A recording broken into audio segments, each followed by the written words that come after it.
At Arizona State University, we're bringing world-class education from our globally acclaimed faculty to you. Ranked #1 in innovation for 10 consecutive years and #2 among public universities for employability, ASU isn't just ahead of the curve, it's creating new paths to success. Earn your degree from the nation's most innovative university. Online, that's a degree better. Explore more than 300 undergraduate, graduate, and certificate programs at asuonline.asu.edu.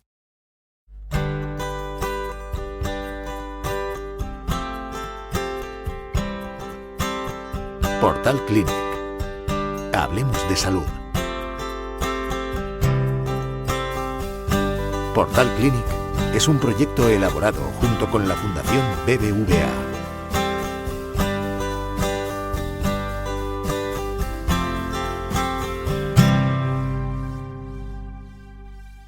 Buenas tardes a toda nuestra audiencia y gracias por asistir a este encuentro digital de Portal Clinic y la Fundación BBVA. También agradeceros vuestra participación al hacernos llegar vuestras dudas a través de las redes sociales y la web del hospital.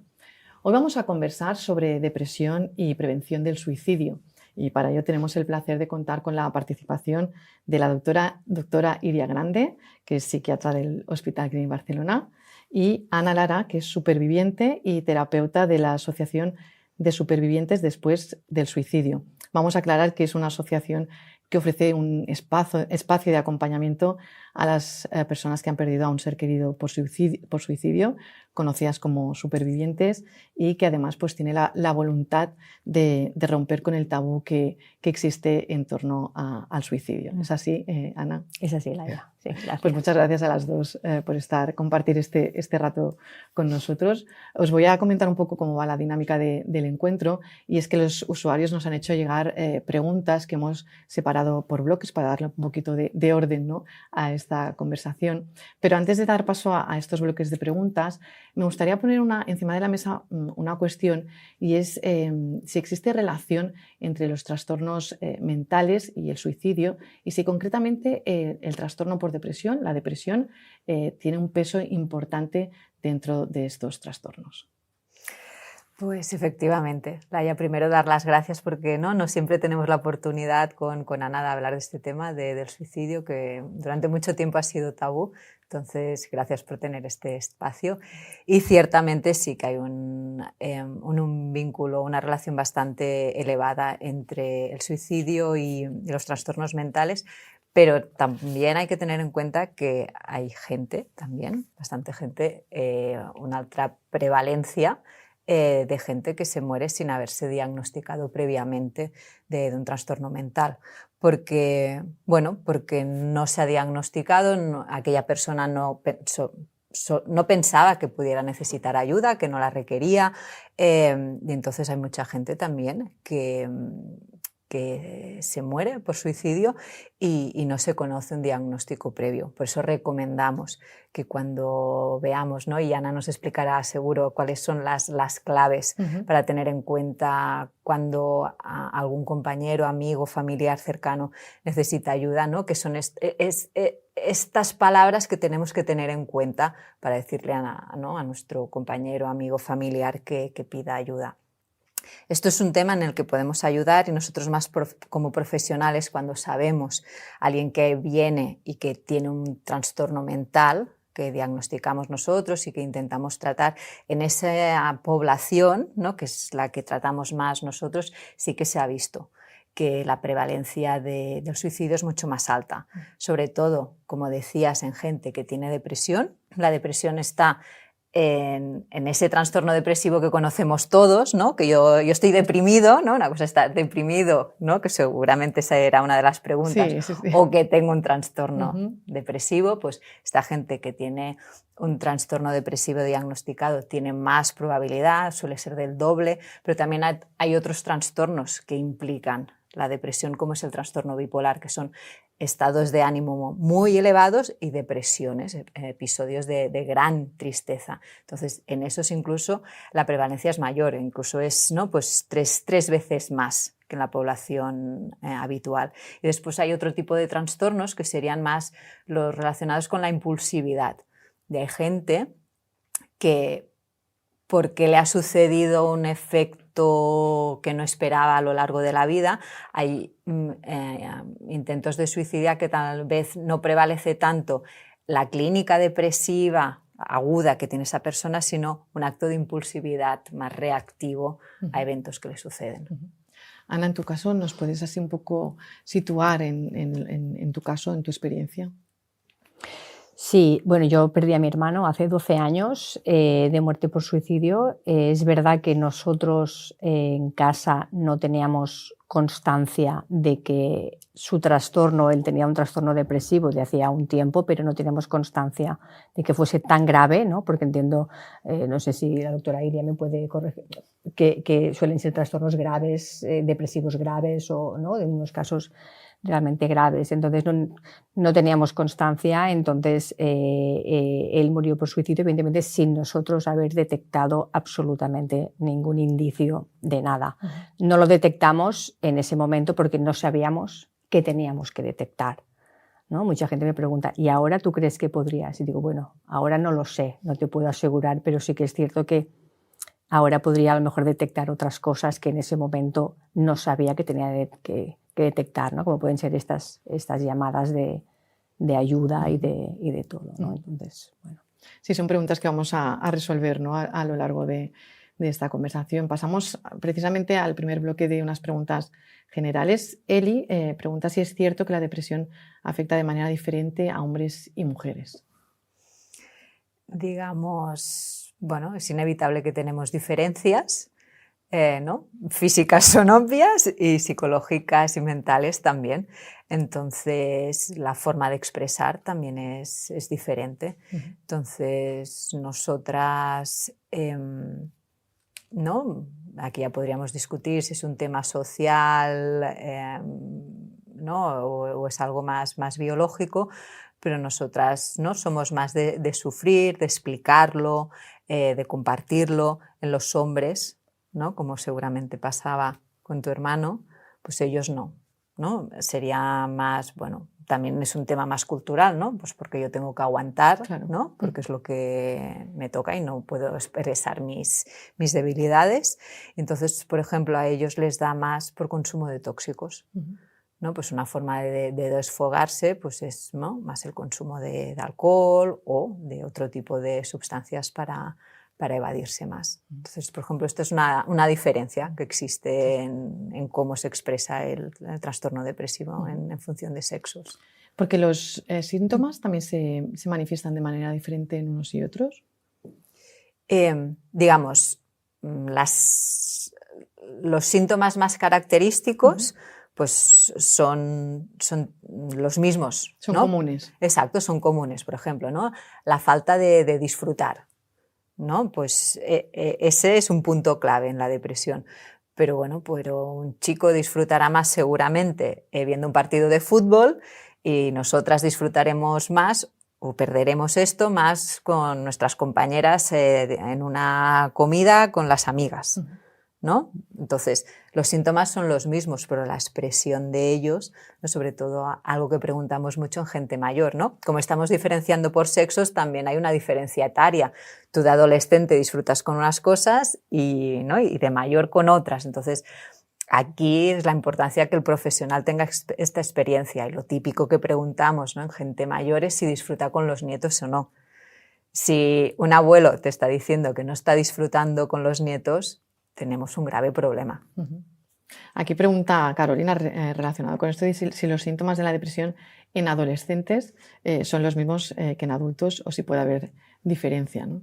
Claro, esto lo hemos visto, por ejemplo, en la pandemia, yo creo, ¿no? Pues no éramos muy conscientes de, bueno, cómo nadie de nosotros, ¿no?, iba a reaccionar y después hemos visto que tenía ciertas implicaciones, ¿no?, este enclaustramiento de todos y sobre todo en adolescentes.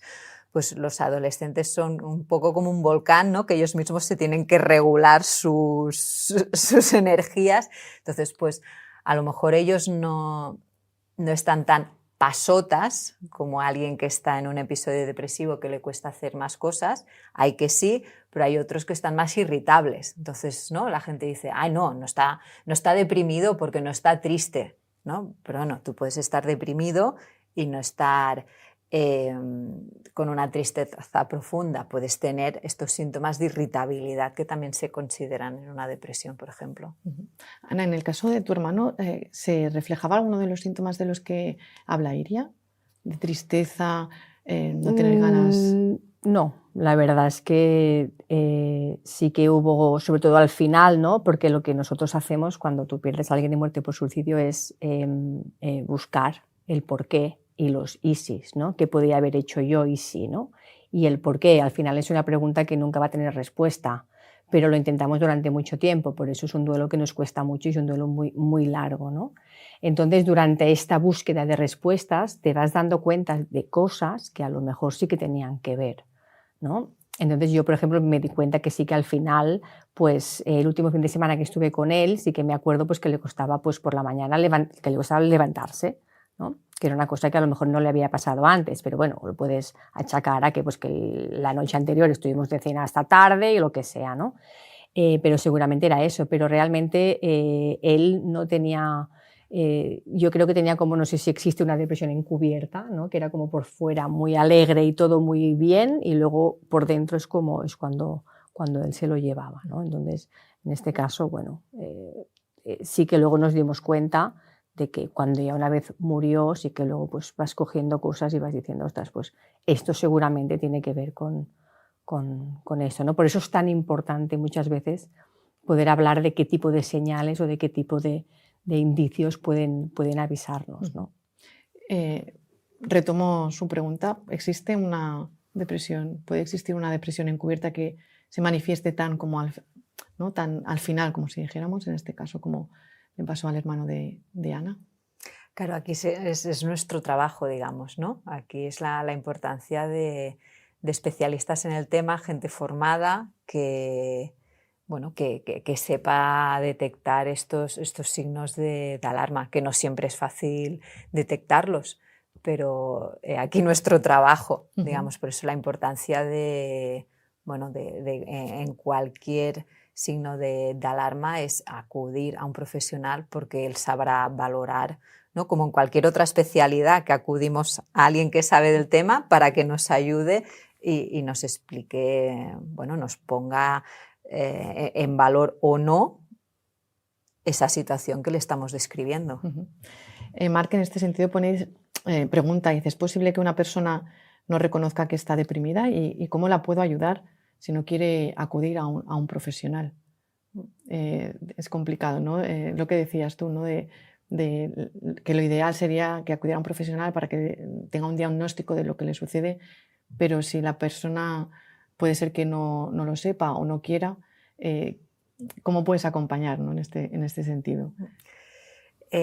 Bueno, esto forma parte de la enfermedad en sí. Hay mucha gente que no puedes en ese momento valorar la gravedad en la que estás y si no puedes levantarte de la cama, pues menos aún ir a contactar con alguien que ni conoces y explicarle determinadas cosas, ¿no? Una cosa es esa y la otra es que hay determinadas enfermedades que uno no es consciente de lo que está padeciendo y por eso es tan importante el entorno, que si detecta estos signos, pues haga lo que sea para que acuda a un profesional. María pregunta, dice, ¿cómo puedo diferenciar la depresión de una mala racha? Pues bueno, como indica mala racha suele ser que te pasan cosas, ¿no? Que tienes mala pata en esa temporada, no sé, ¿no? Pues que se te ha roto la lavadora y después, ¿no? Lo típico que siempre se te rompen 3 cosas, pues la lavadora, la nevera y la cocina. Entonces, pues aquí puedes ver que hay una mala racha porque te han pasado estas 3 cosas o, ¿no? Ha muerto un amigo tuyo por cáncer, te han echado del trabajo, ¿no? Poniéndonos más serios. Sí. Y no sé, y veas que no eres capaz de acabar de pagar la hipoteca. Bueno, le podemos poner humor también, tampoco hace falta. Está bien el humor. Sí, exactamente. Entonces, bueno, pues eso sería una mala racha. El cómo seas tú capaz de llevar esa mala racha es aquí donde empieza todo el tema de salud mental. Porque todos hemos tenido temporadas de mala racha y hay unas que las hemos llevado mejor que otras. Y cuando no eres capaz de salir de esa mala racha, entiendo que es cuando existe, ¿no? Bueno, hay que empezar a pensar, ¿no? De que algo no funciona, ¿no? Quizá. Pasamos a otra pregunta. Esther pregunta, dice, ¿existen factores genéticos que predispongan a una persona a desarrollar una depresión? Existen, y es lo que estamos estudiando, hay un montón de estudios genéticos, pero para poder saber el gen concreto, digamos, esto no existe, ¿no? No es que hay enfermedades como, por ejemplo, neurológicas, como el Huntington, que se sabe muy concreto qué mutación hay y que esta mutación puede ser más severa en la descendencia. Hay patrones así muy, muy clásicos. En el caso de salud mental, tanto el ambiente como el factor genético son importantes. Por tanto, la interacción, la mala racha que acabamos de decir. Si tú no tienes mala racha, pues a lo mejor no desarrollas ese trastorno, ¿no? Que eso también pasa con el cáncer de pulmón. Si no fumas, pues a lo mejor tampoco lo desarrollas. Si no haces barbacoa cada semana, pues a lo mejor no tendrás cáncer de colon. La mayoría de enfermedades médicas son así. Entonces, ahora como que se está viendo que la base genética tiene que ver más con múltiples diferentes alteraciones genéticas, y para esto se necesitan unos tipos especiales de análisis genéticos con muestras muy grandes, y entonces por eso hacemos colaboraciones a nivel mundial para hacer estas determinaciones. Pero supongo que lo que la gente quiere entender no es, yo si me hago un test de estos que me están vendiendo, llegaré a diagnosticarme de que yo tendré este diagnóstico. Esto no existe en estos momentos. Y si los padres, por ejemplo, hay patrones de depresión en familia, ¿se pueden ir replicando o esto tampoco tiene nada que ver? Sí, esta es una de las grandes preguntas súper importantes que hacemos cuando entrevistamos a alguien. Como si tú tienes una hipercolesterolemia familiar, pues tienes altos puntos de que tú vas a tener el colesterol alto, pues si en tu familia ha habido alguien con una enfermedad del trastorno del ánimo, por ejemplo, pues tienes más puntos de tener un trastorno de este tipo. Si ha habido suicidio también, ¿no? Es uno de los signos de alarma. O, por ejemplo, de esquizofrenia, ¿no? Pues todo esto se pregunta porque se sabe que tienes más probabilidades, sí. Como lo que he dicho antes, pues si tu primo tiene diabetes, pues tú tienes más puntos que no alguien que en tu familia no haya tenido diabetes. Ramón pregunta, dice, ¿qué papel juega el estilo de vida, la alimentación, el ejercicio en la depresión? Bueno, Ana yo creo que nos puede poner un montón de ejemplos, ¿no? Bueno, yo, claro, esto que decíamos antes de lo que se hereda o no, ¿no? Es una pregunta que nos hacen mucho a la asociación, ¿no? Oye, pero mi hijo o mi hija, ¿no? puede llegar aquí, ¿no?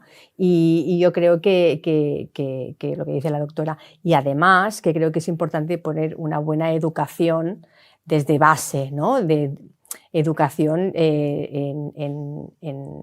decir, bueno, las emociones hay que expresarlas, hay que hablarlo, hay que sacarlo, ¿no? Porque a lo mejor uno no se puede dar cuenta, ¿no? Evidentemente supongo que llevar una vida sana, ¿no? Con una buena alimentación, una buena dosis de ejercicio y un buen estado en general, evidentemente, pues igual que puede prevenir pues otro tipo de enfermedades físicas, ¿no? Que luego esto que sí como que lo tenemos más dentro, ¿no? No, yo no como sano y hago ejercicio porque me voy a sentir bien y voy a estar más sano. Pues lo mismo para la salud mental, ¿no? Yo creo que afecta a los dos tipos de salud, y yo creo que es importante que tengamos un buen mantenimiento de nuestro cuerpo y de nuestra mente cuando pues eso, ¿no? Pues podamos poder hablar libremente de lo que nos preocupa y luego pues además físicamente una buena alimentación, un buen ejercicio, todo esto puede ayudar a prevenir muchas de estas malas rachas o que se agraven, ¿no? Pasamos a otro bloque de detección y prevención y ya entramos directamente, yo creo que es lo que más pueden llegar a interesar a nuestra audiencia, que es detección, prevención, y Cristina en este sentido ya pregunta cuáles son las señales de alerta de que alguien puede estar pensando en el suicidio. Bueno, yo creo que hay varias señales, yo creo que las más fáciles de entender son las señales verbales, son las de, pues, no sé qué hago aquí, algún día haré una tontería, yo quiero morirme. Al final muchas veces pensamos que pueden ser, pues eso, ¿no? Venga, hombre, ¿qué dices? Esto ya te pasará, no digas tonterías, ¿no? Puede ser que sea solo una manera de expresar un malestar, pero yo creo que tenemos que tomarlo en serio y decir, oye, ¿de verdad estás pensando esto? ¿No? Porque al final las personas que mueren por suicidio, la mayoría han dado muestras, han dado señales, o bien estas verbales o bien las no verbales, ¿no? Por lo tanto, si recogemos alguna de estas señales, creo que es importante darles el peso que ellas se merecen, aunque luego no sea nada, ¿no? Y luego están pues las no verbales, que son a lo mejor un poco más difíciles, pero que también existen, que pueden ser pues personas que tienen un cambio brusco de actitud, ¿no? Que se vuelven pues más encerradas en sí mismas o más calladas. También puede haber un cambio físico en un momento dado, ¿no? Pues un adelgazamiento o al revés, ¿no? También personas que puedan regalar sus pertenencias más preciadas. Esto es algo que a veces no nos damos cuenta, pero hay personas pues que ya pensando en lo que va a pasar, pues regalan sus cosas o dejan sus papeles arreglados. Son tipo de cosas que a lo mejor no son nada, pero sí que si las vemos podemos preguntar o podemos dar un signo de alarma, ¿no? Porque creo que lo importante, y no sé aquí si la doctora me corroborará, pero hacer la pregunta, ¿no? ¿Estás pensando, has tenido pensamientos suicidas o has pensado en suicidarte? Creo que es algo que tenemos que hacer, y no solo los profesionales de la salud, sino ya en general el entorno de esta persona, ¿no? Porque a veces no pueden llegar a ellos y son los más allegados los que tienen que, sobre todo en las primeras etapas, los que tienen que a lo mejor abrir estos ojos, ¿no? Por lo tanto, estas señales creo que son importantes de que las tengamos en cuenta. Porque una pregunta, ¿el suicidio es algo premeditado o es impulsivo? Cada suicidio es diferente y no podemos hablar de suicidios en general porque cada caso es diferente. En nuestra experiencia creemos que es algo que proviene de un sufrimiento intenso en una persona en ese momento dado, que dicen, es que hasta aquí he llegado, no es que me quiera morir, pero no puedo seguir viviendo, ¿no? Así, de esta manera. Entonces, a veces es un momento más impulsivo, decir, estoy sufriendo ahora, pues lo hago ahora, y a veces pues, es un sufrimiento que lleva mucho tiempo y la persona ya tiene un pensamiento de, a lo mejor mi muerte no va a ser una muerte natural o no va a ser una muerte, puede ser una muerte por suicidio. Ya tienen el planteamiento de que su muerte puede ser por suicidio, ¿no? Pero a lo mejor no es tan instantáneo, ¿no? Puede haber una planificación, entre comillas, de más tiempo, pero porque a lo mejor este sufrimiento lleva ya muchísimo más tiempo, ¿no? O sea, yo creo que depende de cada caso y no podemos generalizar, ¿no? Porque al final lo que conlleva morir por suicidio es el sufrimiento de esa persona. Y es algo que puede pasarnos a todos en un momento dado si tenemos ese sufrimiento que no sabemos cómo gestionarlo en un momento, ¿no? Hemos hablado antes de las señales de alerta y Paula pregunta si estas señales de alerta se replican igual en adolescentes y jóvenes o se manifiestan de manera diferente. Yo creo que es como hablábamos antes, ¿no? Pues en función de sexo, en función de edad, ¿no? En función de las características sociales, pues las expresiones van a ser diferentes. Bueno, es un poco también lo que vemos en las noticias, pues a una persona de 50 años, supongo que las llamadas, ¿no? de ayuda no van a ser por TikTok, ¿no? Pero sí que lo serán en un adolescente. Entonces, bueno, pues claro, pues toda la descripción va a ser diferente por la vida que llevan, ¿no? Ahora cuando Ana estaba explicando, ¿no? El sufrimiento, ¿no? Que eso es lo básico. Pero claro, hay muchos sufrimientos también, ¿no? El sufrimiento de un adolescente es completamente diferente, ¿no? En cuanto a proyectar su futuro, o alguien, ¿no? En gente mayor, que esto también está sucediendo mucho, que es justamente lo contrario. Si yo ya lo he vivido todo, ¿qué necesidad tengo de continuar estando aquí? Entonces son planteamientos vitales completamente diferentes. Gente que sufre un montón, gente con dolores crónicos, que son, sobre todo suelen ser mujeres. Pues bueno, pues si llevas 50 años con dolores crónicos, bueno, pues no es fácil manejar esto. Entonces este es un sufrimiento crónico de por vida. Un diagnóstico agudo de cáncer terminal, de lo que sea, pues este es otro tipo de sufrimiento. Pero no, estoy completamente de acuerdo con lo que ha dicho Ana. Al final es el sufrimiento que sufres y en función de tus características lo plasmarás de una forma u otra.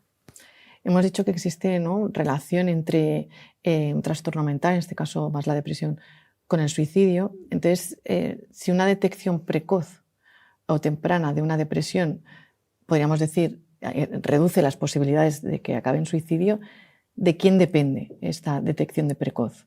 ¿De los profesionales? ¿Del entorno? ¿Qué creéis?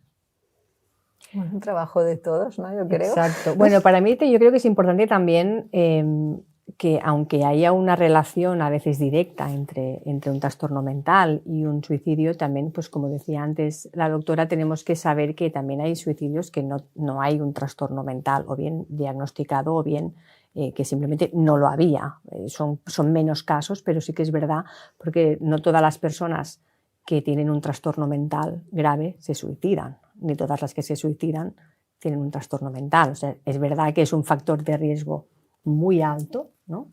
Pero no es el único y exclusivo, ¿no?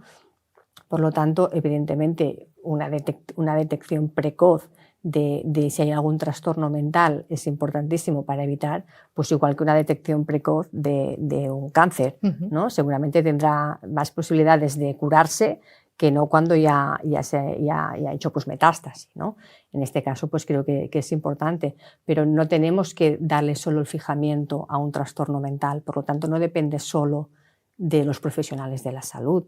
Tenemos que, ¿no?, como decía la doctora, depende de todos, porque pueden haber muchos factores de riesgo que le puedan afectar a esta persona. Por lo tanto, creo que como sociedad, en general, tenemos que hacer todavía un gran trabajo para prevenir los suicidios, empezando por hacer cosas como estas y hablarlo directamente, ¿no?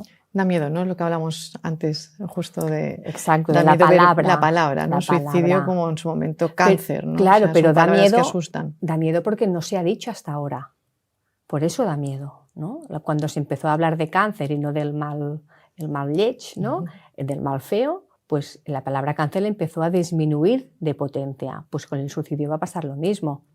Si no lo decimos, la palabra se va a hacer grande. Entonces tenemos que hablarlo, porque hablarlo es hacer prevención. ¿Creéis que ahora se habla más de suicidio? Yo creo que sí, que desde la pandemia, ¿no? Pues bueno, creo que hay una preocupación generalizada por todo el tema de salud mental y gracias a esto, bueno, también porque había una realidad, porque justo después de eso las tasas de suicidio también aumentaron y llegamos a 4.000. Y en población joven ha llegado a ser la causa mayor de muerte en gente de 15 y 35 años. O sea, podemos estar orgullosos porque la primera era los accidentes de tráfico, entonces, vale, pues gracias a esto que ha ido disminuyendo, pues el otro, bueno, pues ha ganado más peso.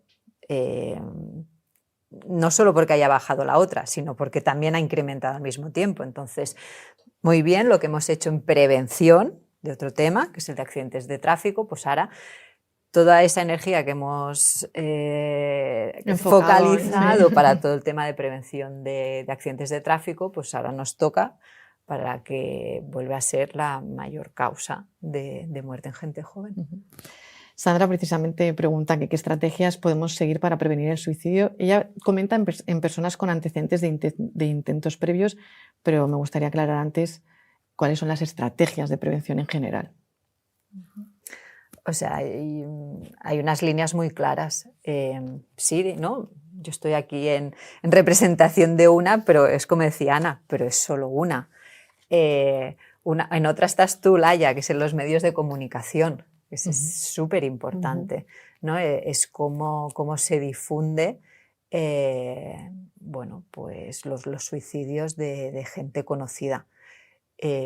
Pues a lo mejor como se difundió la muerte de Kurt Cobain en los años 90, pues tal vez no fue la mejor, porque tuvo unas repercusiones a nivel social. Entonces, digamos, todos estamos aprendiendo en este camino y creo que también pues vosotros ahora, cómo se está comunicando el tema de los suicidios, por ejemplo, ¿no? El de Verónica Forqué, ¿no? Pues hace también poquito, pues bueno, ya no es lo mismo que como fue con Kurt Cobain. Entonces estamos todos en ello, ¿no? Hay incluso protocolos para los medios de comunicación de cómo establecer y difundir estas ideas, ¿no? Lo que siempre decimos, paciente con tal trastorno, ¿no? mental mata no sé quién, sí, pero que era, ¿no? Pero el diabético que también hizo exactamente lo mismo, pues a ese no se lo define por diabético, ¿no? Y los diabéticos, los pobres, hoy están recibiendo por mi parte, pero es para poner otro ejemplo, ¿no? Entonces, bueno, pues con eso tenemos que tener cariño como hacemos la difusión de información. También todo el tema a nivel político. Un gran ejemplo ha sido Dinamarca. Dinamarca tenía las tasas de suicidio más altas y en 20 años ha habido una reducción bestial. Ejemplos en los que no nos fijamos, pues gente que vive en Barcelona, en el centro comercial de la Arena, arriba, pues tú tenías una super terraza y de golpe y porrazo aparecieron cristales. ¿Por qué aparecieron cristales?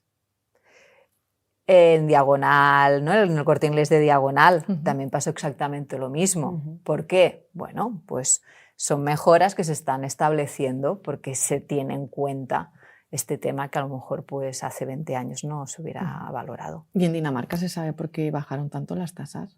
Pues por eso, porque todos se aunaron y, por ejemplo, habían muchas políticas como las que he descrito, por ejemplo, también una más en el tercer mundo, porque pensemos que el suicidio aquí afecta más, en cuanto a población, sería más hombres de 50 años, pero en países en vías de desarrollo eso afecta más en gente joven de 20 años. ¿Por qué? Porque tenían un acceso muy fácil a los pesticidas. Entonces, ¿qué se decidió? Que se iba a restringir. Entonces, gracias a ello, las tasas de suicidio hayan disminuido. Las formas de suicidio que todos hemos visto en las pelis, ¿no? De que uno se encierra en el garaje. Pues esto, por mucho que lo hagas ahora, ya no puedes, porque los motores funcionan de una forma diferente. Entonces, todas estas estrategias que se han ido estableciendo por todos hace que no sea tan fácil. Pasamos al bloque de tratamiento. Manel pregunta, ¿qué tipo de tratamiento es el más efectivo para alguien que ha tenido pensamientos suicidas? Digamos que, bueno, sin conocer el caso es difícil opinar, porque hay diferentes tratamientos, entonces lo que intentamos es personalizar el tratamiento, ¿no? En función de las características de cada uno, pues nos intentamos adaptar, que pueden ser tratamientos farmacológicos, psicológicos o más del ambiente, ¿no? De las malas rachas. Sí, sí, sí. Vamos a pasar ahora a casos más concretos. Sonia dice, aún no supero la muerte de mi padre, dice ya hace 25 años. Tengo nostalgia del tiempo pasado, o pregunta qué le pasa, ¿no? En este caso. Bueno, entiendo que es una muerte por suicidio. Entiendo, ¿no? yo te sí. Bueno, pues es un tema muy cultural también, ¿no?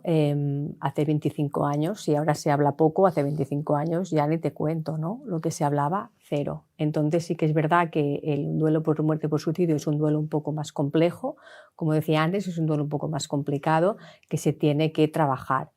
Si no se trabaja, muchas veces pueden pasar cosas así, ¿no? En la asociación, de hecho, nosotros tuvimos hace un tiempo que, por los casos que nos llegaban, tuvimos que abrir un grupo, tenemos grupos de ayuda mutua, pues tuvimos que abrir un grupo específicamente por personas que hacía muchísimos años que habían tenido la pérdida, pero que necesitaban todavía pues, hacer una parte del trabajo o hacer pues, algo, ¿no? Ellos nos decían, es que tengo la necesidad ¿no? de hablar, de lo que sea, ¿no? Pues por eso, ¿no? Porque antes, primero por los medios de comunicación, que lo teníais completamente prohibido, hablar del suicidio, porque se creía que hablar llevaba más casos. no se hablaba, y otro pues fue la Iglesia Católica que lo tenía prohibido hasta el año 1983, que si una persona moría por suicidio pues no se podía enterrar dentro del cementerio, ¿no? Tenía que enterrarse fuera. ¿Qué hacía la gente? Pues no lo decía, ¿no? Las familias lo callaban, se tapaba, había sido un infarto y aquí no ha pasado nada, ¿no? Entonces se convivía con este duelo que era muerte por suicidio, pero que tú no lo podías hablar, no lo podías decir, ni lo podías expresar, ¿no? Entonces han llegado casos patológicos, no de un duelo muy extremo o muy patológico, pero sí, pues como comenta esta persona, ¿no? Hace no sé cuántos años y todavía pues estoy en ello, ¿no? Pues porque en su momento no se pudo trabajar y siempre hay la necesidad. Es mi opinión, creo, pero porque realmente nos han llegado muchísimos casos como este y yo creo que es que iría un poco más por aquí, ¿no? Yo le recomendaría pues eso, que buscase pues, ayuda profesional o ayuda en su entorno donde pudiese hablar libremente de lo que pasó con su padre en su día, ¿no? Y el tema de la culpabilidad, entiendo que también es una palabra que supongo que debe aparecer en algún momento, ¿no? Sí, lo raro es cuando no aparece, ¿no? Evidentemente la culpa es lo que influye mucho en este duelo, que sea tan difícil, ¿no? Ten en cuenta que cualquier otro tipo de muerte, tiene una explicación. Puede gustarte más o menos, evidentemente, pero si una persona muere de enfermedad, tienes un diagnóstico médico forense. Si muere de accidente, tienes un informe policial o lo que sea, ¿no? La muerte por suicidio nunca tiene una explicación clara, ¿no? Podemos decir si tenía un trastorno depresivo grave, tenía problemas económicos, tenía problemas de adicción, pero no todo el mundo que tiene este tipo de problemas muere por suicidio, porque hay gente que sí y gente que no, ¿no? Entonces lo que hacemos las familias es, ¿qué he hecho yo? Pero no qué he hecho yo para que muriera, sino qué no he visto, qué se me ha escapado, por qué no me he dado cuenta, por qué no me lo dijo, por qué no se lo pregunté, por qué no sé qué, ¿no? El por qué y el y si, ¿no? Entonces, claro, la culpa, porque la culpa es si yo no hubiera dicho, hecho o tal, seguramente no hubiera pasado, ¿no? Porque como no tenemos una explicación, pues entonces nos la inventamos y la buscamos y evidentemente casi siempre recae en nosotros mismos, ¿no? ¿Qué consejo le darías a nivel personal a estas personas que no se deshacen de esta palabra? Bueno, yo siempre cuando atiendo a personas en la asociación, yo siempre les digo, yo no voy a quitarte la culpa, porque por más que yo te diga que no tienes la culpa, que no la tienes, no te lo vas a creer. Pero a mí me gustaría mucho que pensaras en el perdón, porque es una cosa que yo hice en un momento, ¿no? Yo pensé, bueno, a lo mejor sí que no actué o que no me di cuenta de ciertas cosas como hermana y tenía que darme cuenta, ¿no? Pero yo no sabía que tenía que darme cuenta de algo. Entonces me perdono, porque yo no quería que pasara esto, ¿no? Entonces les hago un poco esta reflexión, ¿no? Es decir, no te la voy a quitar, que sepas que no la tienes, pero no te la voy a quitar, pero piensa un poco, pues en vez de machacarte tanto, ¿de verdad has sido tan mala madre, tan mala hermana, tan mala pareja? ¿De verdad? Piensa un poco, ¿no? ¿Qué es todo lo bueno? Pon en la balanza todo lo malo que hayas hecho, que ya lo haces, ponlo en la balanza, pero también tienes que poner cosas buenas, porque seguro que no ha sido todo tan malo, ¿no? Entonces tenemos que intentar equilibrar un poco este sentimiento, ¿no? Y si no, pues pensar un poco en el autoperdón, en decir, bueno, ¿tú querías que pasara? Tú si ahora supieras que pasaría esto, ¿tú no hubieras hecho lo imposible por salvarlo? Pues aquí es donde tenemos que llegar, ¿no? Yo no quería que pasara y no me había dado cuenta, ¿no? Pues no podemos culparnos de algo que no sabemos que va a pasar. Miriam dice, ¿cómo apoyar a una amiga que ha perdido a un familiar por suicidio? ¿Cómo ser un apoyo sin agobiar? Lo que está, ¿no? Cuando la gente de alrededor, ¿cómo gestiona esto? También es difícil. Sí, lo que no es tan difícil. Si la muerte fuese por cáncer o por cualquier otro tipo, a lo mejor no tendríamos tanto problema, ¿no? Es porque nos cuesta el hecho de que la muerte sea por suicidio, porque pensamos que tenemos que actuar diferente. Realmente no es muy diferente, porque la pena es la pena, ¿no? Yo creo que lo más importante es validar las emociones del que está sufriendo, pero validarlas de verdad, ¿no? Decir, venga, hombre, eso no, que no digas esto. No, valídalas. Pues sientes esto, pues bien, está bien que lo sientas, ¿no? Acompañar, escuchar, Simplemente, no hace falta que demos consejos, porque los consejos, si se tuvieran que pagar, no se darían tantos. El problema es que son gratis. Entonces, no des consejos, porque al final lo que a uno le sirve al otro no le va a servir. Acompaña, abrázale, escúchale, valídale, y si ves que ese día no ha comido, pues tráele un tupper de tortilla y ya está, ¿no? Son estas pequeñas cosas las que nos van a ayudar. Nina dice, ¿qué puedo hacer si conozco a alguien que está pensando en el suicidio? Hablar, ¿no? Es lo que acaba de decir Ana, preguntarle.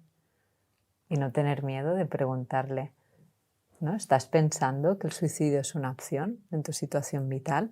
Y si la respuesta es sí, pues acompañarle, porque realmente no piensas que esto, ¿no? Por ejemplo, pues, ¿no? Hay, como hablábamos antes, pues hay veces que está más estructurado, otras que no tanto. Pero bueno, ¿no? ¿Desde cuándo llevas pensando esto? ¿Qué es lo que te agobia? Escuchar y acompañar. Y si ves que el tema es grave, pues pedir ayuda. Mireia dice, cuando no te quieres suicidar porque sabes que alguien te necesita, pero piensas en ello cada día, ¿qué puedes hacer? Hablar, supongo. Exacto. Sí.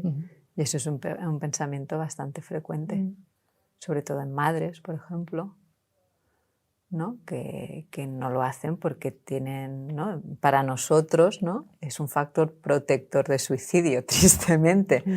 Porque no quieres abandonar. No es que tú no, a ti continuar viviendo te la sopla, pero no lo haces por lo que le vas a causar a tu gente cercana.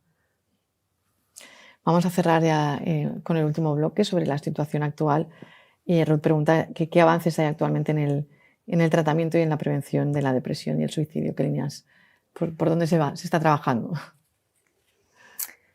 Pues bueno, gracias a Dios ahora tenemos una época en que hay bastantes líneas en cuanto a fármacos que se están viendo que están funcionando. Entonces esto sería una más, ¿no? en la de mi campo, pero bueno, también yo creo que todas las que hemos ido diciendo, ¿no? El tema de los medios, todo el tema, ¿no? Políticos, el tema de las asociaciones, ¿no? Donde está Ana de SAS, hace un papel fundamental que esto desde el sistema público no lo estamos ofreciendo. Y si no hubieran asociaciones de este tipo, todo este apoyo tampoco tendrían. O sea, ¿no? En diferentes facetas hay múltiples avances, pero obviamente claro que necesitamos más.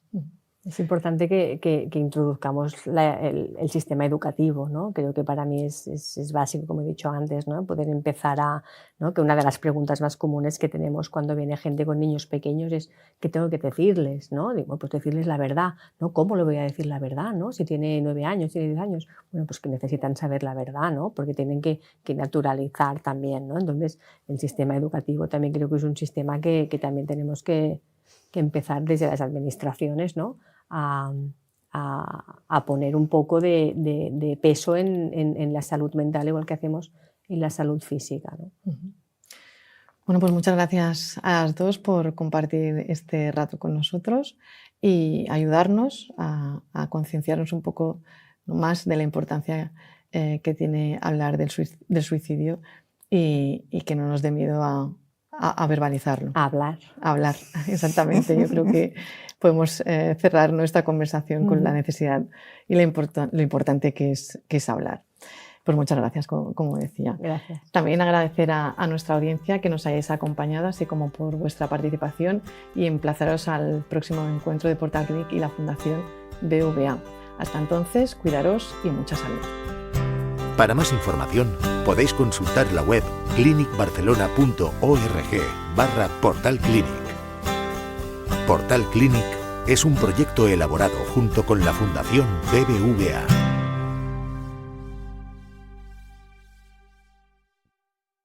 At Arizona State University, we're bringing world-class education from our globally acclaimed faculty to you. Ranked #1 in innovation for 10 consecutive years, and #2 among public universities for employability. ASU isn't just ahead of the curve, it's creating new paths to success. Earn your degree from the nation's most innovative university. Online, that's a degree better. Explore more than 300 undergraduate, graduate, and certificate programs at asuonline.asu.edu.